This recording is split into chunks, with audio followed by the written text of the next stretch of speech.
Sunday Night Production.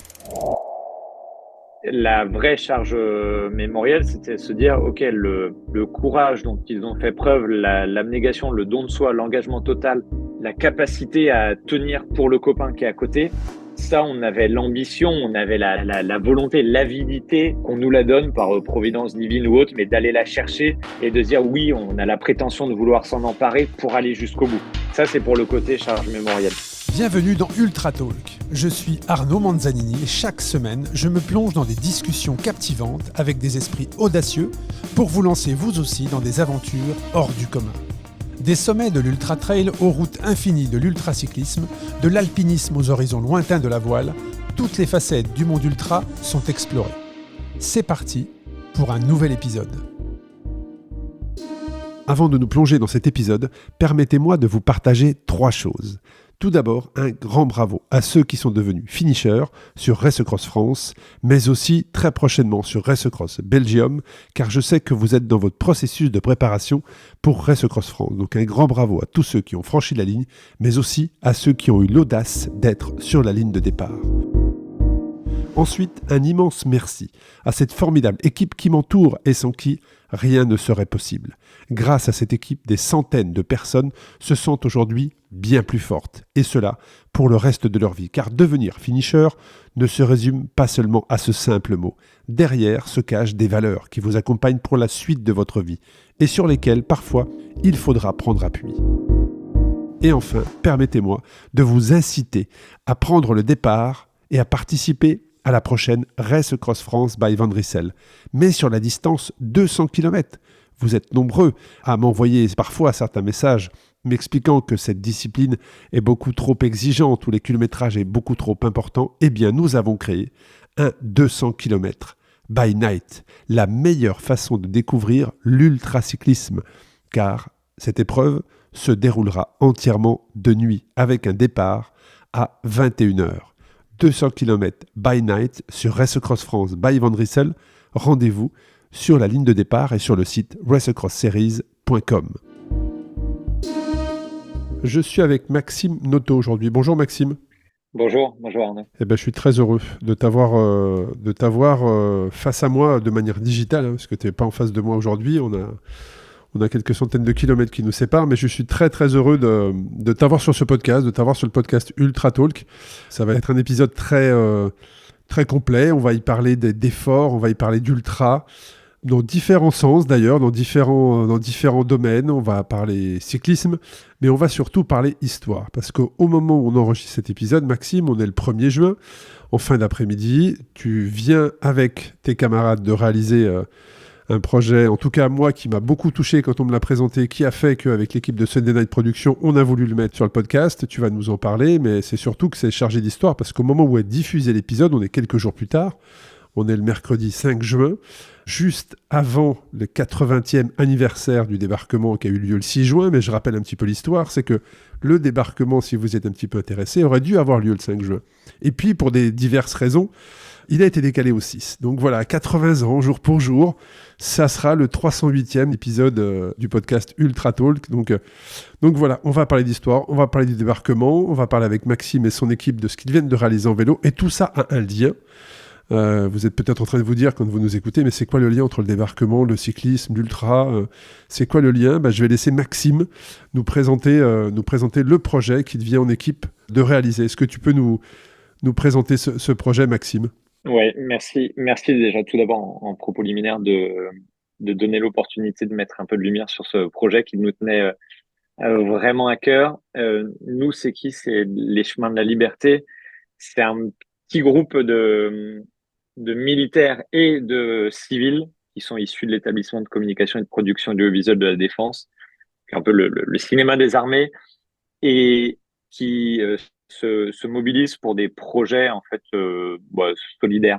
Là, dans le double cadre des 80 ans du débarquement de Normandie et de l'opération avec nos blessés, qui est une opération qui est supervisée par l'armée de terre depuis 2017 et qui a pour but de témoigner du soutien des armées et de la population aux soldats blessés en opération. On s'est dit, il y a un coup à jouer à la fin mai, début juin, en réalisant un truc qui nous trottait dans la tête quand même depuis quelques temps, à savoir reprendre la Voie de la Liberté depuis la borne 00 à Utah Beach jusqu'à la borne 1147 à Bastogne en Belgique, en suivant au plus près que possible la voie empruntée par la 3e armée américaine du général Patton en 44. Et ça, ce projet, il devait déjà naître il y a quelques temps et on pouvait pas parce que c'était trop, parce qu'on n'était pas prêt, parce que ça impressionnait encore, parce qu'on se donnait pas, on se donnait pas les chances de le faire. Et là, on s'est dit bon allez, on y va, on arrête de réfléchir, on pose le cerveau, on la tente et ça a marché. Donc oui, c'est bon, on l'a fait. Donc c'est quand même 1300 km, hein. Voilà, faut repositionner, donner un petit peu de chiffres, effectivement. C'est 1350 km, c'était le tracé initial, comme tu l'as dit, le plus près possible. Oui, sur le tracé initial, effectivement, on partait sur 1350 km.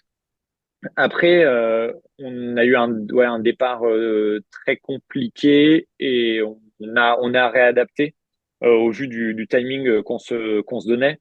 Parce qu'on a pris les choses un petit peu en fait dans le sens inverse. Plutôt que de se dire ok, il faut qu'on roule le plus vite possible, on s'est dit il faut qu'on arrive vendredi. Alors on aurait très bien pu faire. Quand on est arrivé dimanche soir à Utah Beach pour prendre notre Airbnb, on avait une pancarte, c'était assez rigolo, nous montrait qui nous montrait Bastogne à 505 km. Et là, on s'est tous regardés en disant, on s'est fait blouser, il y a un truc. Pourquoi nous, on part sur 1300 alors que c'est à 500 bornes en ligne droite? Et on s'est dit, OK, le but du jeu, c'est d'être pragmatique, d'aller vers l'objectif, comme on sait le faire dans notre métier de militaire. Donc, on a adapté en conduite, comme on le fait au quotidien dans notre boulot. Et ben, on a fait quelques concessions, une route trop dangereuse, trop passante. On disait bah non, on prend pas, on va couper, on va faire des détours.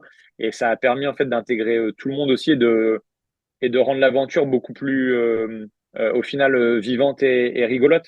On était parti également dans l'idée de faire de l'autonomie complète, d'être en bivouac tous les soirs.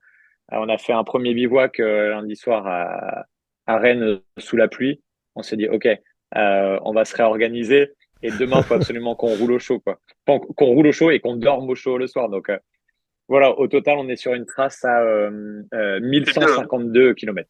Ouais, c'est aussi en lien avec l'ultra-distance, l'ultra-sport, hein, tout simplement. Hein. C'est réadapter ce qu'on avait imaginé. Les choses ne se passent pas forcément comme prévu. Donc, hop, on a un plan B, on a un plan C. Mais l'essentiel, c'est d'avancer vers son objectif. Vous étiez combien, Maxime, dans ce projet? En fait, on était 7. On était 7 de base, donc 4 cyclistes. Il y a 3 militaires et un civil. Et on avait une petite équipe log qui nous suivait également, avec donc une pilote, le community manager, enfin la community manager, pardon pour elle, et une photographe qui, elle, pour le coup, menait un vrai travail de reportage photo qui s'inscrivait directement dans le cadre de la mission de l'ECPAD. Et à partir de mercredi, dès lors qu'on est arrivé à hauteur de Chartres, on a un autre camarade qui a pu se libérer de ses obligations professionnelles et qui nous a rejoints pour terminer l'aventure jusqu'à Bastogne. Super, c'est vraiment un très beau projet. Donc on va parler un petit peu quand même de débarquement, puisqu'on est dans les commémorations, dans la semaine justement où on fête le 80e anniversaire du débarquement. C'est quand même une terre chargée d'histoire. Moi, je ne suis pas du tout originaire de cette région-là, mais j'ai un lien assez particulier, puisque comme je te l'ai expliqué juste avant d'ouvrir les micros, je suis le fondateur, l'organisateur de Race Across France, qui existe depuis 7 ans, et Race Across France, pendant 4 ans, je l'ai fait passer là-bas, sur les plages du débarquement. Et en tant qu'organisateur, je passais avec la tête des participants, et je m'arrêtais. J'ai même emmené mon fils, qui fête ses 20 ans aujourd'hui, au moment où on enregistre, à la pointe du Hoc pour qu'il puisse s'imprégner, parce que je trouve qu'il y a une ambiance. Voilà, c'est chargé d'histoire, ça se ressent, c'est assez particulier. Et donc, quand j'ai créé Race Across France et que j'étais en train de tracer le parcours, je suis en très bon terme avec les propriétaires de Race Across America. Et quand je leur ai dit que je faisais Race Across France, ils étaient ravis et ils m'ont dit, tu sais, nous, en France, il y a un truc que tous les Américains connaissent, ce sont la plage d'Omaha Beach. Le débarquement, tous les Américains connaissent où ça se situe. Il y a d'ailleurs le cimetière américain qui se situe pas très loin des plages, qui est, je crois, tu vas me dire si je me trompe, mais qui est un morceau du territoire américain. Je crois quand on entre et qu'on veut visiter, que l'on visite le cimetière, c'est une concession et donc il faut avoir son passeport sur soi. On ne peut pas rentrer sur cette partie de terre. Et en tout cas, voilà, je trouve que c'est vraiment imprégné d'histoire. Et donc, c'est comme ça que j'ai construit mon parcours, où effectivement, on passait Utah Beach, Omaha Beach, vers la pointe du Hawk, et j'étais vraiment impressionné par tout ça. Qu'est-ce que tu peux nous dire sur ce débarquement ? Est-ce que toi, c'est quelque chose qui t'a touché très particulièrement ? Qu'est-ce que tu peux nous dire sur ce débarquement qui a eu lieu il y a 80 ans maintenant ? Le débarquement en tant que tel était plus un prétexte. C'est assez particulier à expliquer pourquoi est-ce que cette zone avait une forme de magnétisme. Enfin, je suis désolé de verser un peu dans le lyrisme, mais ouais, il y avait un magnétisme qui se dégageait de cette zone-là. Ça donnait envie d'y aller. Quelque chose de très pragmatique, c'était pas loin de Paris. Faire un départ d'un bel événement, d'une belle épreuve, d'un endroit qui était chargé d'histoire, la Normandie, ça s'imposait en fait tout naturellement. Très clairement, je suis d'accord. Ouais. Et en fait, on se dit ouais, mais au-delà du pragmatisme, en fait, tout est parti de là. Et encore autre chose qui est peut-être un peu lyrique ou capillotracté, mais quand j'ai découvert cette voie de la liberté, je me suis dit mais c'est pas possible. En fait, il y a un parallèle avec ce que certains de nos camarades peuvent vivre dans leur vie de militaire quand ils sont blessés. Et il y a un parallèle également avec l'ultra. Et je me suis dit c'est pas possible. Les mecs ont débarqué, ils ont vécu, ils ont perdu leur jeunesse, ils ont vu la mort de leurs camarades, ils ont vécu des choses exceptionnellement fortes et chargées en émotions, alors qu'ils étaient pour la plupart juste sortis de la minorité. Ils avaient à peine 20 ans. Ils ont traversé l'Atlantique, ils sont venus ici pour se battre pour libérer l'Europe du joug de l'envahisseur. Et ils arrivent jusqu'à Bastogne après un parcours complètement hallucinant. Je me suis dit, mais en fait, en ultra, on part d'un point A à un point B, en passant par toutes les émotions possibles, en ayant envie d'être là, mais en voulant en partir tout de suite, mais en y revenant, en étant content quand on est arrivé. Et en fait, voilà, je sais pas, tout coïncidait et tout venait à dire, mais en fait, il faut que ça parte de là. Il faut que ça parte de Normandie. Et, et en fait, des voies de la liberté, pour être au plus proche de l'histoire, il y en a trois. Il y en a notamment une qui s'arrête à Strasbourg et qui était celle des gars de Leclerc. Et on était tenté de la faire également, mais pour le coup, c'était pas assez long. Donc on s'est dit non, il faut qu'on fasse plus, qu'on aille plus loin. Et du coup, c'est la voie de la liberté empruntée par l'armée de Patton, la troisième armée américaine, qui a su nous saisir. Et puis aussi parce que ça traversait le Luxembourg, qui était une découverte complète pour nous en termes de pratiques sportives. Et puis Bastogne, qui quand même dans nos esprits de fanas de cyclisme, résonne de manière toute particulière, quoi. Bien sûr. On va parler également de ces bornes qui sont assez impressionnantes, parce que pour avoir roulé là-bas, les cyclistes qui ont roulé là-bas, on a tous vu ces bornes assez impressionnantes qui font 1m20, je crois, de haut, et on parlera justement de quelles sont les différentes caractéristiques des cycles, en tout cas, qu'il y a sur ces bornes. Mais je voulais juste revenir qu'effectivement, et je termine sur ce chapitre d'histoire, et puis après on rentrera dans le déroulé, justement, les bornes, à quoi ça signifie. Parce qu'il y a la borne 0 et la borne 00, tu nous expliqueras effectivement l'histoire aussi par rapport à ça. Mais effectivement, dans la nuit du 5 au 6 juin, moi j'ai repris un petit peu l'histoire en préparant cet épisode, mais ça a été juste une armada incroyable qui s'est positionnée sur cette partie du territoire, puisqu'il y a 2727 bateaux de types divers et variés qui se sont positionnés en remorquant 2500 engins de débarquement. Tout ça escorté par 590 navires de guerre, dont 23 croiseurs et 5 cuirassés. Débarquement qui a eu lieu le 6 juin à 3h44, où les premiers bombardiers ont commencé à larguer leur cargaison sur les plages choisies. 13 000 parachutistes. Enfin, je reprends le mot que tu as utilisé, magnétisme. C'est vrai que... alors après, c'est peut-être l'émotion qui me fait parler comme ça. Moi qui suis guidé par mes émotions, on a fait un épisode d'ailleurs avec Camille dans la tête d'un cycliste, un épisode sur les émotions qui va prochainement sortir, mais on ne peut s'empêcher d'avoir des flashs, d'imaginer, moi quand j'ai visité la Pointe du Hoc, et qu'on surplombe cette plage, on ne peut pas rester insensible et de se dire mais comment ces mecs-là ont fait en fait, comment ils ont pu s'en sortir.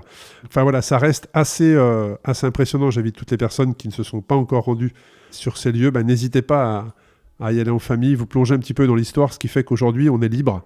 C'est quand même ça qu'il faut se dire, c'est ce qui fait qu'aujourd'hui on est libre.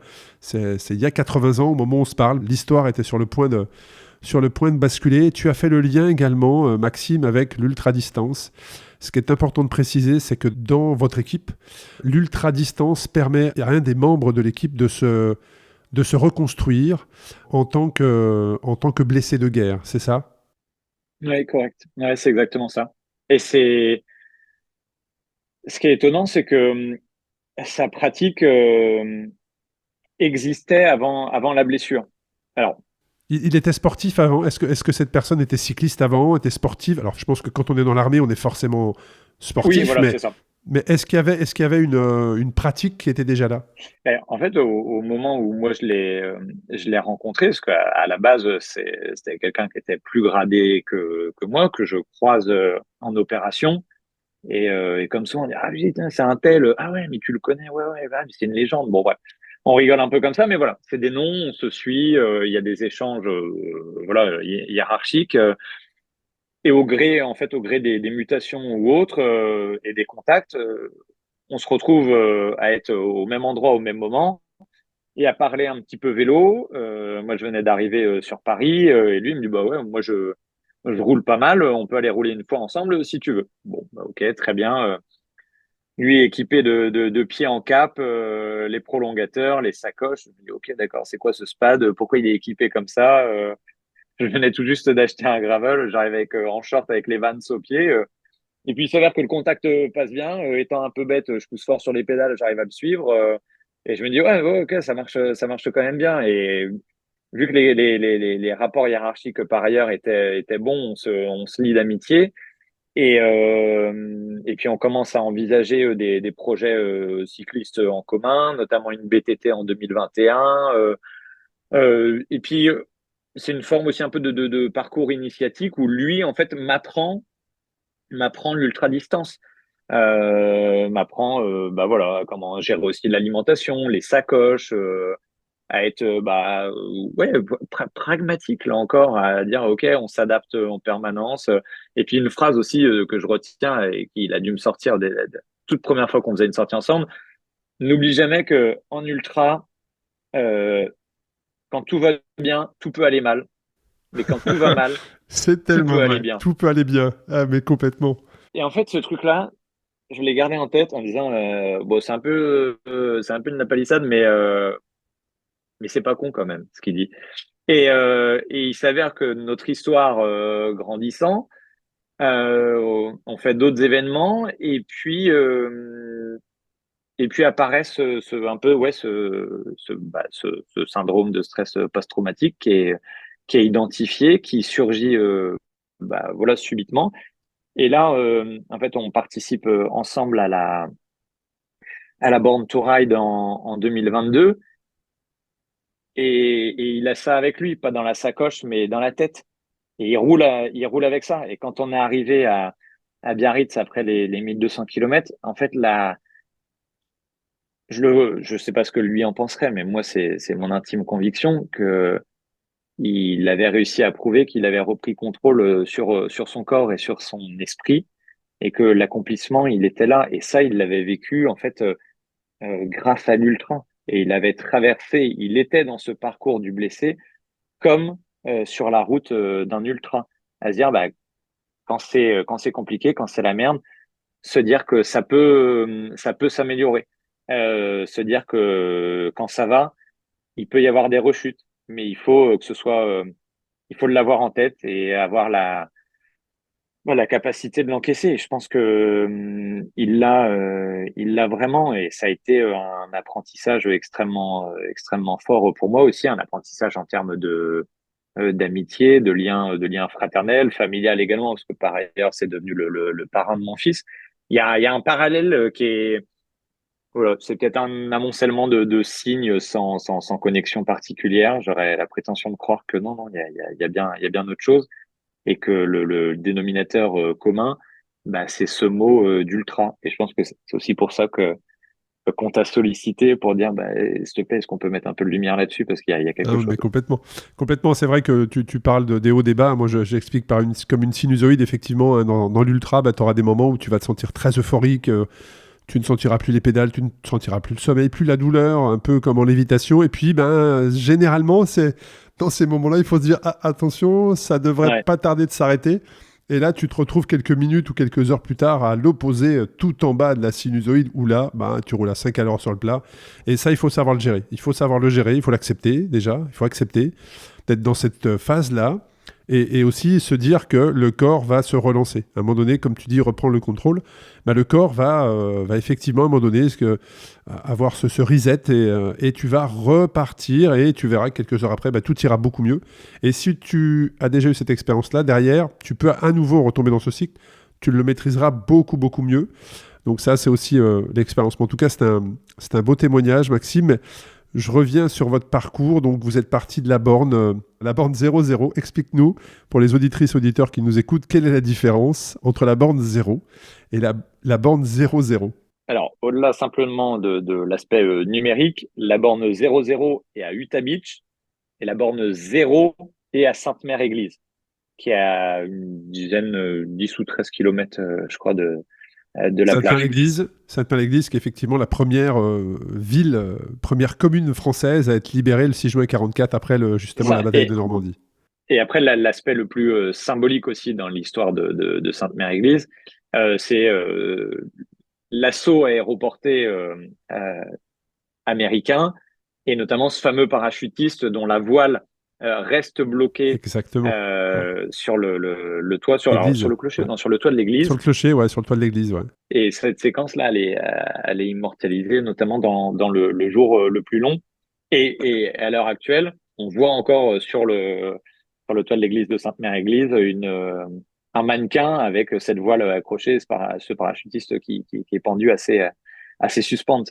Donc voilà, il y a ces double points de départ parce que oui, le débarquement a lieu le 6, mais en fait, dès le 5, il y a les premiers parachutages et le réel coup d'envoi de l'opération de débarquement, enfin de l'opération de libération, et le 5. Et alors, par-nous, ces bornes, justement, alors elles ont été, à quoi elles ressemblent? Parce que pour les personnes, ça va être difficile visuellement de l'expliquer, mais ce sont des bornes qui sont relativement hautes, qui sont blanches, Alors, sur lesquelles il y a des sigles qui ont une correspondance. je vais utiliser un parallèle culture de masse dont je vous prie tout de suite de m'excuser de la trivialité. Vous voyez R2D2, et ben, vous le prenez, vous le posez sur un socle en béton de 400 ou 500 kilos et vous lui mettez une flamme, une torche qui est similaire à celle que tient la Statue de la Liberté dans sa main C'est ça. à New York. Et vous mettez le bornage, le numérotage kilométrique. Et voilà, R2D2 se transforme en symbole du débarquement. Ouais, c'est bien expliqué, effectivement. Blague mise à part, c'est effectivement un cylindre de béton d'à peu près un mètre de haut. Il y a cette fameuse flamme donc de la liberté qui traverse les flots parce que ces flots, ces petites vagues bleues, bah, représentent l'opération de débarquement. Vous avez le bornage kilométrique en blanc sur fond rouge et vous avez également, Les étoiles. que je vous dise pas de bêtises, euh, souvent des inscriptions aussi sur l'endroit précis où elle se trouve, le nom de la commune, et sur quel type de voie on se situe, si c'est la voie de la troisième armée américaine ou notamment celle de la division Leclerc. Exactement. Il y a également les étoiles. Il y a 48 étoiles parce qu'au moment du débarquement, les Oui, États-Unis d'Amérique étaient constitués de 48 États. c'est ça. Elles sont positionnées tous les kilomètres. Et donc, en fait, cette initiative revient au commandant Guy de la Vasselet, qui était détaché auprès de la mission tactique française, donc près la troisième armée américaine. Et en fait, témoin de l'engagement total de ces soldats américains, de ces libérateurs, ils se disent, c'est pas possible que des gens qui ont quitté père et mère, traversé l'Atlantique et viennent se battre ici avec une flamme, voilà, une flamme non pas de revanche, de haine, mais voilà, de victoire, euh, reste sans témoignage, sans reconnaissance. Et il arrive en fait, par le biais de différentes démarches et de mobilisation, à lancer cette dynamique de commémoration. Et il me semble, je ne veux pas vous dire de bêtises, le projet est très frais. Alors, le projet est très frais, mais pas mon cerveau à l'heure à laquelle je vous parle. Je crois que c'est dès 1947 qui pose les premières. Oui, c'est ça. Le projet a été en tête 45, je crois, tout de suite derrière. Ils ont décidé effectivement de mettre ces bornes et ça s'est mis en place tout de suite derrière. Tout à fait. Et c'est juillet 47, je me permets de regarder sur Internet, juillet 47 pour la borne terminale à Bastogne. Et pour lui, c'est un humble témoignage de la reconnaissance de la France à l'endroit de ces soldats libérateurs. Et c'est vrai que c'est toute la partie Normandie, elles sont très bien conservées. Et de toute manière, ce sont des lieux aussi sur lesquels on se rend d'un point de vue touristique, mais du Complètement. tourisme historique. Ouais. C'est la même chose également à Bastogne. Des fois, elles apparaissent beaucoup plus anodines quand quand on va être en Mayenne, dans la Beauce ou autre. Et c'est assez étonnant parce que moi, ça me rappelle, étant plus jeune, de passer devant et de me dire, ah bah tiens, c'est un truc militaire, mais sans avoir cherché plus avant la signification. Et c'est aujourd'hui, en ayant parcouru ce chemin, je me dis, mais oui, mais en fait, c'est là depuis le début. Et en fait, on a tous dans nos communes des ronds-points Patton, des avenues de la Troisième Armée américaine, enfin des places de la Ouais, Liberté, avenue de la le nom des Libération. générales, effectivement. Le nom du général Patton et d'autres qui ont participé à cette préparation du débarquement, on les a tous en tête. Les Américains également sont très très fiers d'avoir participé, d'avoir mis en place ce débarquement. Moi, tu vois, en discutant, en ayant cette conversation, Maxime, je repense. J'ai une anecdote sur ça, c'est que pas la première fois où j'étais aux US, mais lorsque je me suis rendu sur la côte ouest, donc participer à Race Across America. Alors je ne sais plus si c'est en 2013 ou en 2015, mais toujours est-il que dans l'avion qui m'a emmené à Los Angeles, il y avait un ancien du débarquement, il avait 90 ans, je m'en souviens très bien, ou 95 ans je crois. Je te parle ça il y a 10 ans. Eh bien, toutes les personnes qui étaient présentes, tout le personnel de bord, voilà, le personnel de bord et le pilote ont voulu faire une photo avec lui. Enfin, on sentait qu'il y avait vraiment de fierté. Alors, il était peut-être plus âgé que ça. C'est vrai que je me souviens de cette personne qui était très âgée, mais qui avait toute sa tête et qui était très lucide et qui était totalement autonome et indépendant. Mais bien, tout le personnel de bord et les pilotes ont voulu faire une photo avec lui au débarquement. Ça m'avait énormément marqué. Ça me revient dans cette discussion, tu vois. Donc, revenons à votre projet, Maxime. Oui, tu voulais rajouter quelque chose. Non, mais quand on est arrivé dimanche soir à Utah Beach, on a vu effectivement énormément de touristes américains. Américain, ouais. Pareil, quand on est allé à Sainte-Mère-Église quelques minutes après. Donc, on a fait notre prologue, on a fait les 15 premiers kilomètres à vélo dimanche soir. Euh, il y avait également sur le parking qui est au pied de l'église énormément de touristes et même de militaires américains en uniforme. Oui, oui, Et c'est donc, ça, tout à fait. nous étant également issus d'unités militaires, on est allé les voir en leur présentant notre projet. Et puis aussi parce que, en fait, on était extrêmement heureux de pouvoir saisir l'occasion et de se dire, hey guys, c'est un humble, un humble témoignage, une humble reconnaissance qu'on vous apporte ici. Est-ce qu'on peut faire une photo avec notre petit drapeau et puis vous dire merci. Et en fait, les personnes, en l'occurrence, donc c'est un groupe d'officiers, étaient extrêmement, ouais, je pense, émus, du moins sensibles à la marque d'attention. Et puis, on a dit, mais enfin, comment ça se fait un petit peu que vous soyez là? Parce que les commémorations vont arriver dans quelques jours, dans 2 semaines. Pourquoi vous êtes déjà là, quoi? Et en fait, ça fait partie, pour ces militaires et pour les personnes civiles qu'on a croisées, bah, d'un parcours ouais, mémoriel. Il y a les ferries qui arrivent à Cherbourg, et bah, ils ont Utah Beach, ils ont le cimetière de Colville, Exact. Montgomery, et ils ont Sainte-Mère-Église. Et la petite dame qui tenait le bistrot dans lequel on prenait un verre me disait, mais on les voit tous les jours. Et effectivement, en tournant la tête, bah, ça parlait franglais à toutes les tables.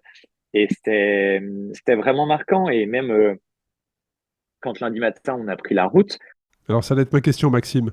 Ça va être ma question, Maxime, sur le moment du départ. Je ne sais pas comment poser ma question sans être trop dans l'émotion, mais le moment du départ, vous êtes comment tous les 7? Est-ce que vous êtes dans votre... vous êtes en 2024? Ou est-ce qu'il y a quand même comment dire, des flashs du passé? Est-ce qu'il y a eu de l'émotion en tant que vous êtes sous le drapeau? Euh, Comment s'est passé le départ? C'était quoi? C'était de l'émotion de réaliser ce projet? C'était un petit peu de stress sur les plus de 1000 kilomètres qui vous attendaient? Parce qu'un départ, généralement, en ultra, on en a parlé, il y a quand même de la peur, du stress, de l'émotion. Comment est-ce que vous avez vécu ce départ-là? C'est pas une course, hein, on est très clair là-dessus, mais c'est un projet quand même de cyclisme d'ultra, parce que vous avez des milliers de kilomètres à faire en un minimum de temps, mais quel était l'état d'esprit à ce moment-là? Alors, je veux pas décevoir en disant cela. L'aspect mémoriel était peut-être relégué au second plan, dans la mesure où on a tous des parcours militaires qui vont être différents, et au sein desquels le débarquement n'a pas la même signification. Personnellement, ayant commencé dans un régiment parachutiste qui est né en 1951 en Indochine, mon, mon, mon apprentissage militaire, ma culture militaire résonne plus en fait en Asie et dans les djebels que sur les plages du débarquement. Donc, pareil pour d'autres camarades qui étaient présents.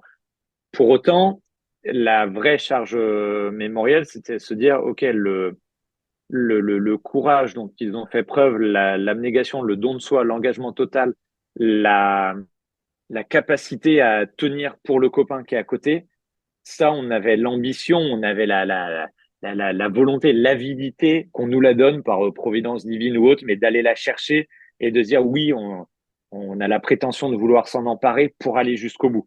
Ça, c'est pour le côté charge mémorielle. Après, oui, beaucoup de stress parce qu'on se dit, OK, en termes physiques, comment ça va tenir? Est-ce que ça va aller? Est-ce que mon vélo, oui, on a préparé notre manip, mais avec enfin, comme tout le monde dans ce pays, mais avec des emplois du temps qui vont à 100 à l'heure, on se dit, OK, est-ce que j'ai bien tout fait? Est-ce que j'ai rien oublié? Donc, il y a toujours ce stress, très bête aussi, mais des conditions météo, à se dire, bon, bah, C'est vrai qu'on tombe sur une année où les conditions météo, effectivement, sont très pluvieuses, hein. Cette année, c'est très humide tous les jours. ça a des bienfaits sur les nappes phréatiques, j'ose l'espérer, mais là, c'est plus possible, je n'en puis plus. Alors, Mais comment se sont étalées vos étapes? C'est-à-dire que les étapes étaient constituées de combien de kilomètres? euh, initialement, le premier bloc, on avait scindé en deux blocs. On avait un bloc de 600 sur 2 jours et un bloc de 700 sur les 3 jours restants, avec un bivouac au chaud, parce qu'on était en famille le mardi soir. Euh, on s'était dit, OK, on va partir donc de Sainte-Mère-Église, rallier Avranches, Saint-Malo et faire un bivouac, enfin, voilà, dormir sous un abribus ou autre à Rennes, à hauteur de Rennes le lundi, et après reprendre la route au milieu de la nuit pour arriver au nord du Mans. Donc là, on avait dévié la voie de la Liberté de manière très simple, hein, parce que axe trop passant et parce qu'on voulait aussi ce bivouac au chaud pour pouvoir recharger les batteries humaines et puis aussi des appareils électroniques, quoi. Donc on avait sur ces deux blocs 2 journées, une à 300 et une autre à 293. Et après, Deuxième bloc sur lequel on s'était pas fixé de manière catégorique un bivouac dans la nature, mais avec des étapes à 271, 260 et 193 pour celle d'hier. Au final, on a eu une blessure dès le premier jour, donc on a essayé de faire tenir. Voyant les contraintes et les problèmes mécaniques rencontrés, le temps perdu à droite à gauche, on a dit OK, part directement sur Rennes. On a réduit du coup l'étape à 225 km. On a trouvé un camping en crash parce que la community manager a consulté en même temps Internet, nous a trouvé le camping, nous a dit OK, il va pleuvoir qu'à partir de 3 heures du matin, donc entre minuit et 3 heures du matin, vous dormez comme vous pouvez, et puis vous verrez bien demain matin, il fera jour quand vous repartirez. Effectivement, on est reparti. On a bien eu la pluie à partir de 3 heures du matin. On est reparti à 5 ou 6 heures, effectivement, sous la pluie.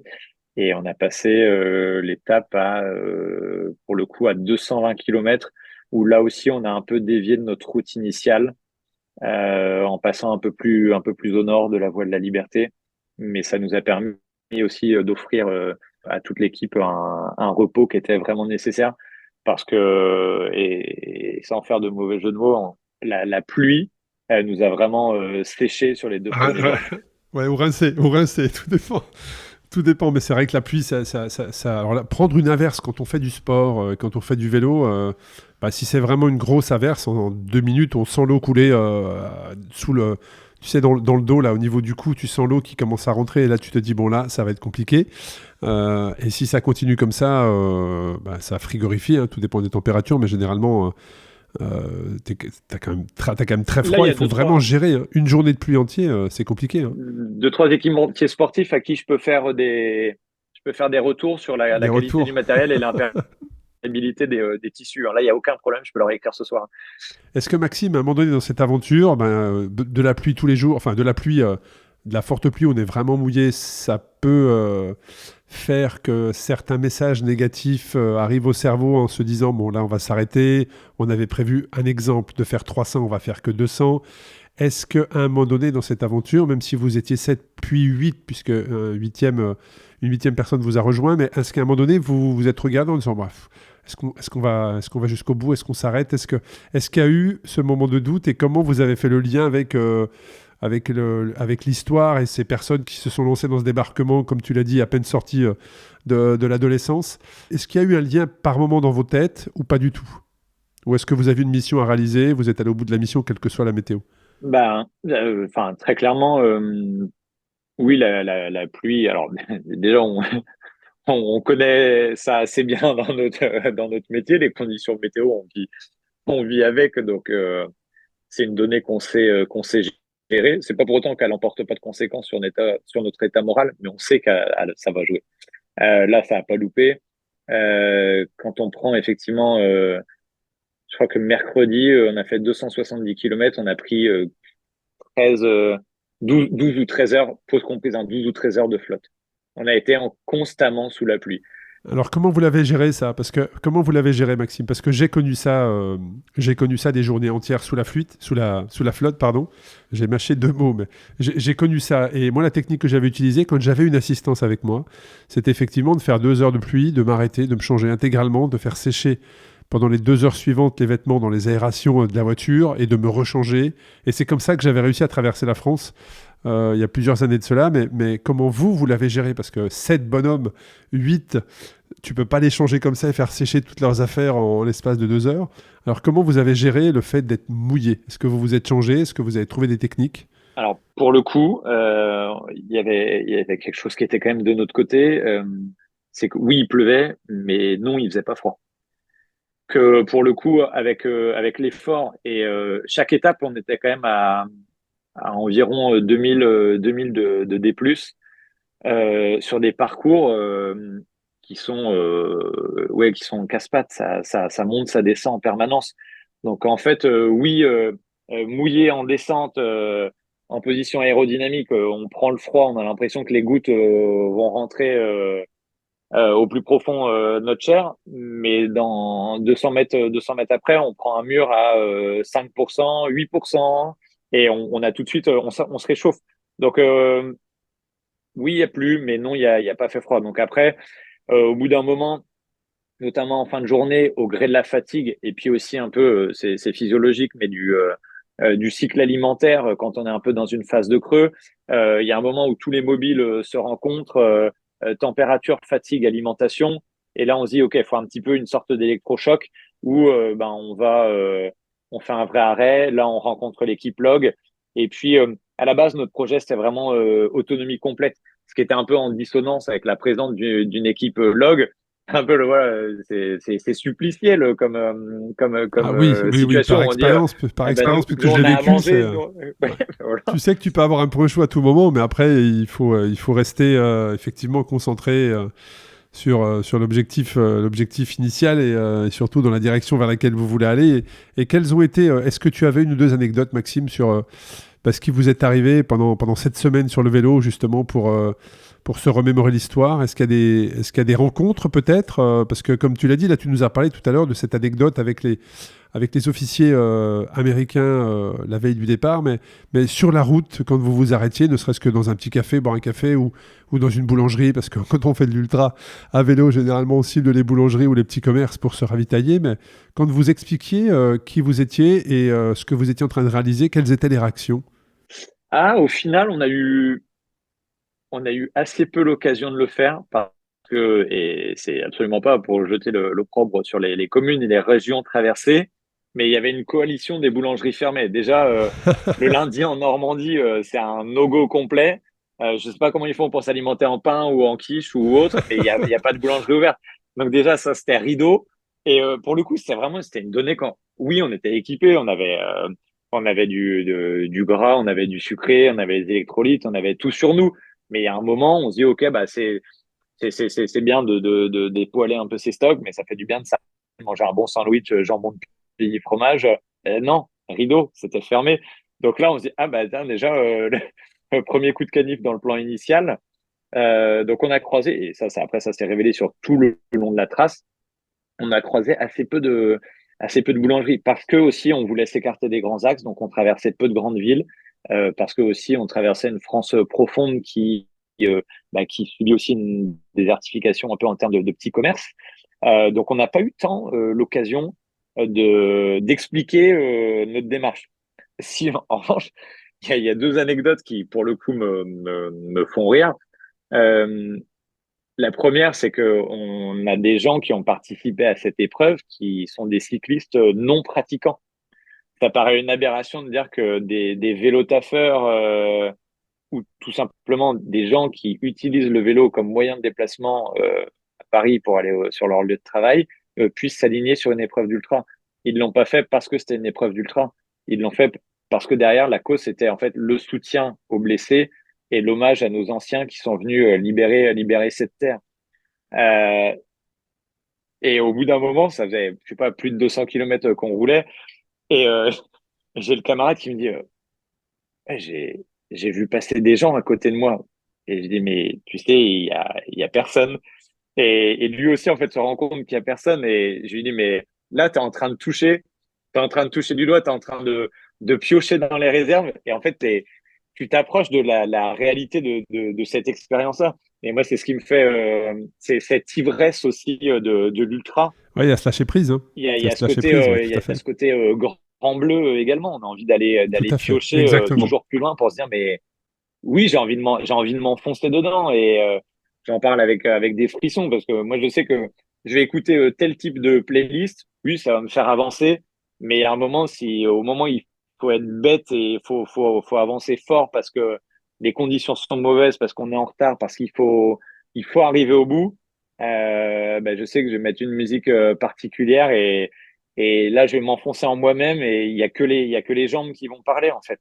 Et en fait, je dis, mais va chercher ça, le truc le plus intéressant, au-delà de l'hommage, de l'accompagnement de nos camarades blessés, c'est va te faire plaisir, va chercher ce moment où en fait, c'est plus toi qui commande et où tu es rentré à l'intérieur de toi-même et cette forme d'ivresse, de dédoublement, enfin, ouais, il y a quelque chose de très jouissif là-dedans. Et quand on arrive, on a la chance d'accéder à ce petit stade-là, on se dit, waouh, je viens de me faire une vraiment très, très belle expérience, là. Donc, il y a cette anecdote-là où, moi, lui, ça l'a fait rire. Moi aussi, bien fatigué, j'ai eu l'impression que le camion log, il était 10, 12, 15 fois derrière moi. Et je me disais, ah, ok, c'est bon, je vais pouvoir faire un signe aux copains et aux copines. Et je me retournais et il y avait le vide intégral, en fait, derrière moi, à part la pluie. Et je me disais, ok, c'est bon, je suis vraiment en train de piocher, là. Et après, un autre truc qui était rigolo, c'était jeudi, dans la montagne de Reims, où en fait, il y avait beaucoup de gens qui étaient en train de travailler dans le vignoble.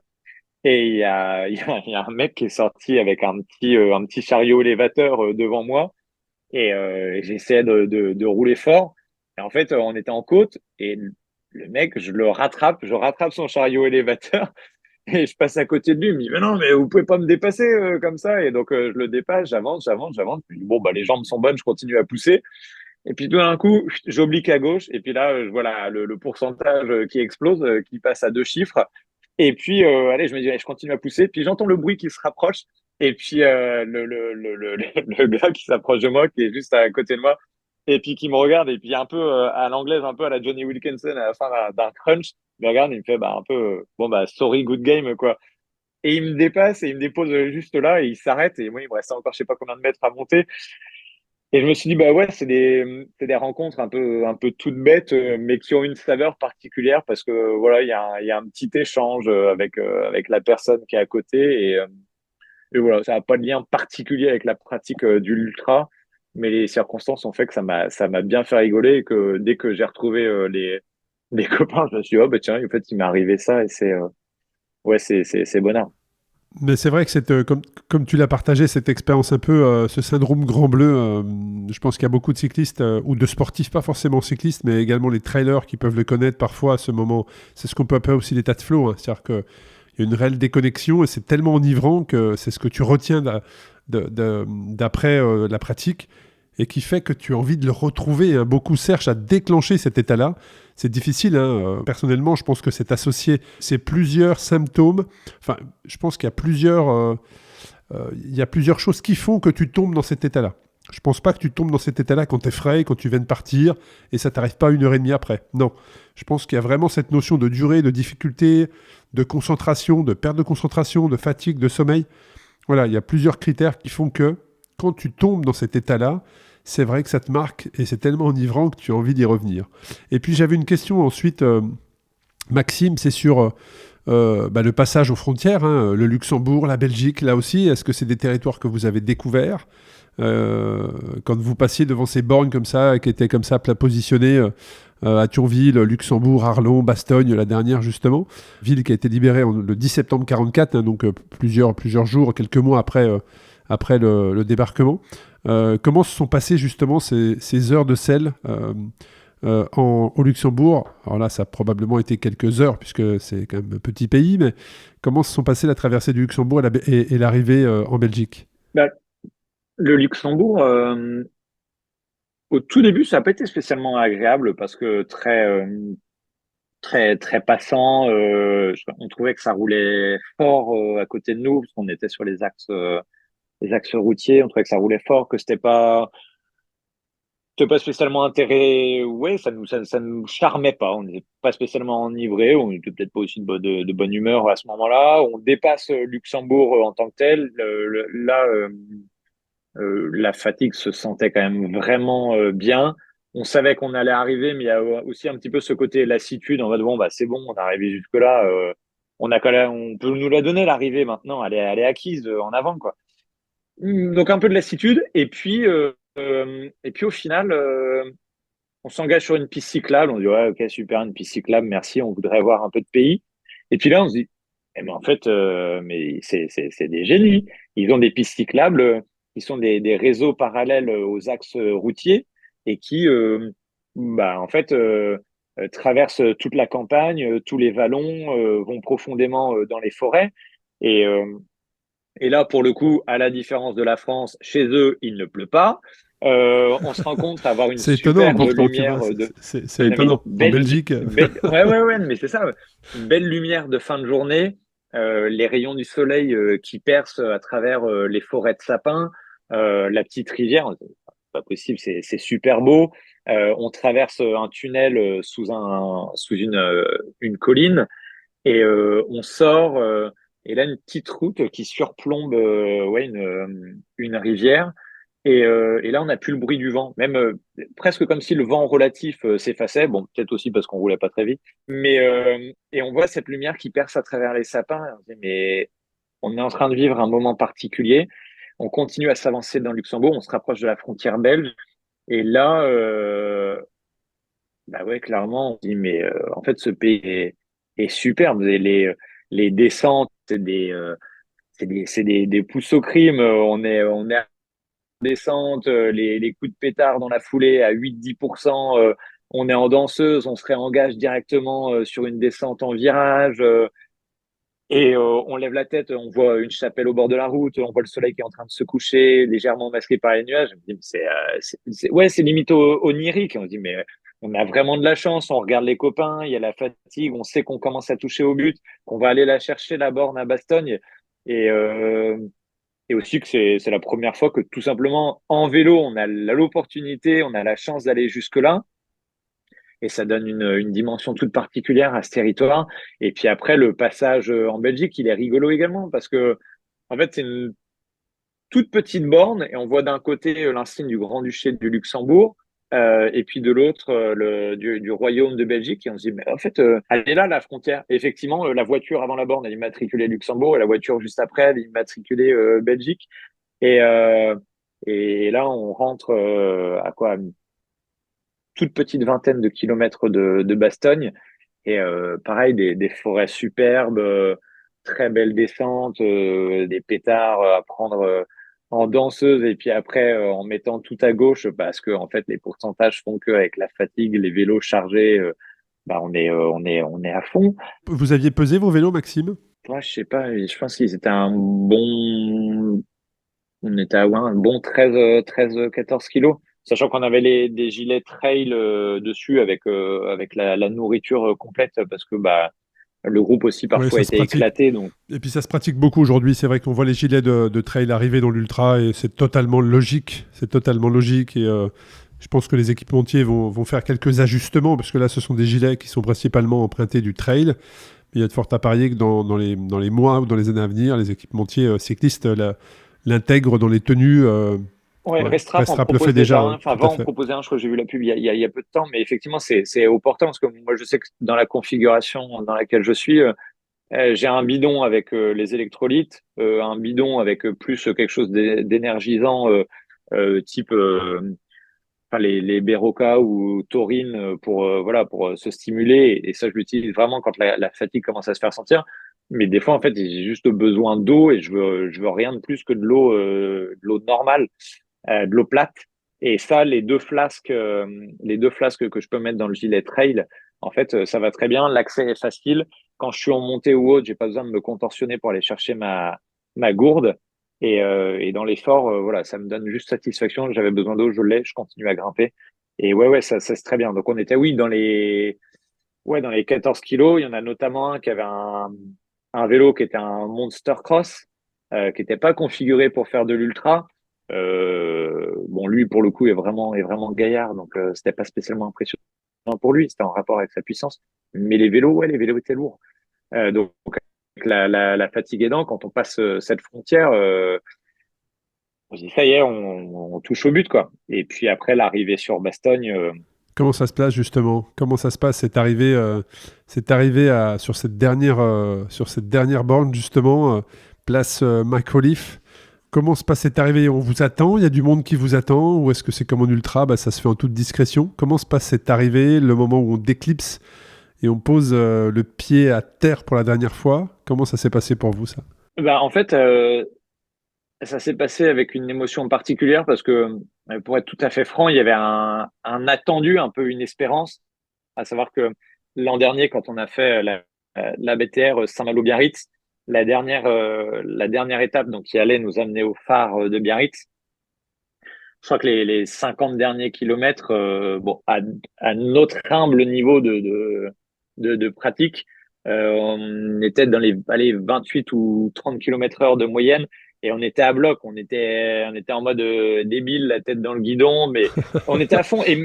On venait de faire une semaine de vélo. On avait déjà 1100 km dans les pattes, mais il fallait qu'on finisse à bloc. Et je sais pas pourquoi on n'avait pas communiqué avec mon camarade, donc notamment enfin, celui qui est blessé. Mais on s'est dit, OK, on finit à fond de balle, on vide les soutes, on lâche tout. Et parce que notre devise dans notre pratique, c'est on n'a rien donné tant qu'on n'a pas tout donné. Et on s'est dit, on va à fond, à fond, à fond toucher ce phare. Et ça a été tellement d'émotions et aussi de réponses à certaines questions, de messages délivrés en disant, OK, voilà pourquoi on l'a fait, que cette année, on se disait, on fait pareil, on va y avoir droit, on va goûter au même bonheur, au même plaisir, on va faire la même arrivée. Bah non, parce que il y a la blessure, on n'a pas les cannes, parce qu'il y a plus la fatigue et on voulait se dire non, mais allez, s'il te plaît, donne-nous ça, Dieu de l'ultra, donne-nous de finir en apothéose avec ce sentiment d'être tous les deux et exaucés. Les 10 derniers kilomètres, on les fait à fond de balle et quand on arrive donc sur ce léger faux plat montant et qu'on voit, on bifurque à gauche là et on voit 300 mètres plus loin la borne, la dernière borne.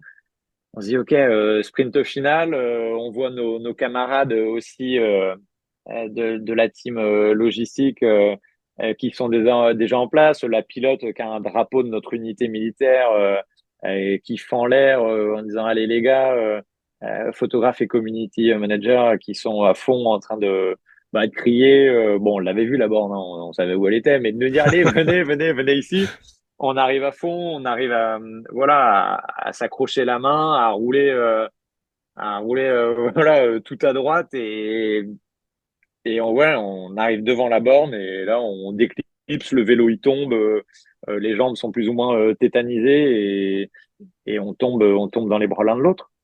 Et parce que on se dit oui, ok, on est allé au bout et encore une fois, on a essayé de donner un maxima de ce qu'on pouvait au regard des capacités qui étaient les nôtres, quoi. Et est-ce que l'évolution de ce projet, Maxime, était suivie en interne dans vos différentes unités? Est-ce que c'est quelque chose qui a été relayé, qui a été suivi? Euh, oui, c'est suivi. Euh, après, je dirais en toute honnêteté que allez, soyons pas négatifs. Il y a énormément de sollicitations, il y a énormément de travail. Donc, un projet comme celui-ci jouxte d'autres initiatives. Donc, tout ne peut pas être mis en avant comme on l'espérerait. Euh, Évidemment, les gens sont derrière nous et on a des facilités de la part de notre commandement. On fait un ultra, pour nous, c'est une semaine de travail. Je doute qu'il y ait beaucoup de gens qui puissent avoir cette chance-là de rouler en étant payé. On n'est pas coureur pro et de défendre une cause qui nous fait vibrer. Donc ça, c'est une chance inouïe. Et pour ça, on leur est infiniment reconnaissant. Maintenant, le sujet nous tient tellement à cœur qu'on aimerait que ce soit une banalité, que tout le monde se dise, mais bien évidemment, ça nous intéresse, bien évidemment, on réagit, bien évidemment, on abonde la cagnotte en ligne et bien évidemment, nous aussi, on va donner tout ce qu'on peut. Bon, c'est pas possible et les réactions sont pas toujours là. Maintenant, ce sur quoi on table, nous, et la vraie récompense qu'on a, c'est que, entre copains et copines, on est allé au bout de cette aventure que, là encore, en dormant 3 à 4 heures par nuit, il y a eu un engagement total, don de soi, le regard vers le copain ou la copine avant le regard vers soi. Et tout était réuni au final pour que ça marche et je pense que on était dans le vrai, ouais. Parle-nous justement, Maxime, de cette cagnotte, justement, parce qu'il y a aussi, je dirais qu'il y a, c'est pas deux missions, mais il y a quand même deux mouvements pour lesquels vous avez pédalé, hein. C'est avec nos blessés, mais il y a aussi les gueules cassées. Est-ce que tu peux nous parler de ça? Oui, en fait, l'opération avec nos blessés induit pas directement en fait un versement de fonds ou une collecte de fonds, par exemple comme le Téléthon. Nous, on s'engage également pour le Téléthon en hiver et sur une épreuve moins de 100 km. Et en été, on fait un format long. Enfin, en été. Fin du printemps, on fait un format long pour les blessés. Jusqu'à présent, il n'y avait pas de collecte de fonds. Nous, on s'est dit cette année, on va en faire une. Il s'avère qu'il y a diverses associations en fonction des différentes armées, et il y a des associations qui travaillent pour toutes les armées. Et en fait, notre camarade qui est blessé, lui, est ressortissant de l'Union nationale des blessés de la face et de la tête, qui est plus connue sous le nom des gueules cassées. Dans la mesure où lui est membre de cette association parce que reconnu officiellement comme blessé de guerre psychique, on s'est dit tout naturellement, en fait, on va collecter de l'argent pour eux. Donc, on a fait ça de manière aussi un petit peu artisanale dans notre coin, en ouvrant une page Lydia et en disant, voilà, on a cette page-là, venez abonder la cagnotte et au bout d'un certain moment, la page sera clôturée et on ira remettre à l'association, au président de l'association, un chèque et le montant récolté. Donc, cette association-là a accueilli notre initiative avec aussi une forme d'étonnement parce que c'est pas eux qui ont sollicité la démarche. Bien sûr. Ça a été chouette aussi de pouvoir leur dire excusez-moi, est-ce qu'on peut faire quelque chose pour vous? Et ça rend l'expérience aussi encore plus significative. Exactement. Quand on dit que le copain en est membre, quoi. Ouais, exactement. Non, mais c'était vraiment c'était hyper inspirant, hein, je le dis, sur Ultra Talk, c'est vraiment le but, c'est de partager des histoires vraies de personnes qui ont fait des choses, en tout cas, moi je trouve ultra ordinaires, et le lien entre l'histoire et ce que vous avez fait, voilà, j'avais envie de partager cette histoire. Donc on arrive sur la fin de l'épisode, Maxime. Est-ce qu'il y a un message que tu souhaiterais faire passer aux auditeurs et auditrices qui nous écoutent? Ouais, le message que je voudrais faire passer, c'est que la blessure n'est pas une fin, que ça peut même être des fois le début de quelque chose de nouveau. Alors c'est facile à dire pour moi qui suis bien portant, bien vivant, mais que et c'est surtout un message à l'endroit de mon camarade en question, il sait pouvoir compter sur nous. Et c'est surtout un message que je veux adresser à tous les autres qui sont blessés physiquement ou psychiquement. Euh, vous êtes pas seuls, les gars et les filles. On est là aussi pour vous aider, on peut vous accompagner. Et surtout, il faut se dire que le propos est laborieux, mais parce que c'est chargé aussi d'émotions. Faut se donner la possibilité d'être accompagné. Ouais, je comprends. Faut prendre la main qui est tendue parce que c'est pas du misérabilisme, c'est pas de la pitié. On le fait pas parce qu'on a pitié, on le fait parce qu'on les aime. Et la personne en question, on essaye de l'accompagner parce que on l'aime et parce qu'on on veut lui dire, vas-y, on va faire un truc ensemble et on va t'aider à t'en sortir. Merci pour ces mots. Ouais. Et sur le sujet, on va faire quelque chose ensemble. Moi, ce que je peux te proposer, Maxime, c'est comme je te l'ai dit, j'organise des épreuves de cyclisme ultra-distance un peu partout en Europe, puisqu'on a Race Across France, Belgium, Suisse, Paris, Québec maintenant. Je ne sais pas si tu peux faire la mise en relation, mais en tout cas, moi, je suis prêt à chaque année mettre des dossards à disposition pour ce mouvement, pour les 2 mouvements dont tu as parlé, de tes collègues qui sont des blessés de guerre. Et si l'ultra-distance, le cyclisme ultra-distance est quelque chose qui leur permet de se reconstruire, de retrouver confiance en eux, et en tout cas de se relancer, en tout cas de se soigner, avec grand plaisir, ou tous les ans, je suis prêt à mettre des dossards à disposition pour justement que ces personnes-là puissent avoir un objectif chaque année. Parce que l'ultra, tu le sais, c'est pas quelque chose que tu décides le lundi pour le samedi, mais quelque chose c'est un point que tu positionnes sur le calendrier des mois à l'avance et qui te permet justement de te projeter. Donc ça emmène avec toi plein de valeurs, mais aussi plein de sous-objectifs pour être prêt au bon moment. Et si ça peut permettre à ces personnes de se fixer un objectif et en tout cas de le positionner sur le chemin de la reconstruction, ça serait avec grand plaisir. Donc on en parlera hors micro et on se recontactera, mais en tout cas sache que voilà, c'est avec grand plaisir que tous les ans on est prêt à mettre des dossards pour participer aussi à ça. Et bien, tu verras sans doute des gens engagés sous les drapeaux par ce biais-là d'ici quelques temps. Avec grand plaisir. Merci beaucoup. Avec grand plaisir. Merci à toi, Maxime, pour ce témoignage. Ça me tenait à cœur de partager ce parcours, de partager cette histoire, cette tranche d'histoire, hein, parce que je le répète, mais qu'est-ce qui fait qu'on est libre aujourd'hui ? C'est il y a 80 ans. Voilà, c'est des femmes, des hommes qui se sont voués corps et âme dans ces batailles, dans ce débarquement, et le parcours que vous avez fait à vélo pour justement mettre à l'honneur tout ça et en même temps faire en sorte que des collègues se reconstruisent, c'est important pour moi. Un grand merci, Maxime, et puis j'espère qu'on aura l'occasion de se croiser sur le vélo ou à côté. Mais en tout cas, n'hésite pas, si un jour, si on se croise, à te manifester et à venir me voir pour qu'on puisse échanger. Merci beaucoup, Maxime, et puis au plaisir de se croiser. Avec plaisir, merci beaucoup. Merci d'avoir écouté cet épisode captivant d'Ultra Talk. J'espère que cette conversation inspirante avec des individus audacieux vous a laissé avec de nouvelles perspectives et une motivation renouvelée. N'oubliez pas que vous aussi, vous pouvez embrasser l'extraordinaire dans votre propre vie. Restez connectés sur les réseaux sociaux Ultra Talk et sur le site ultratalk-podcast.com.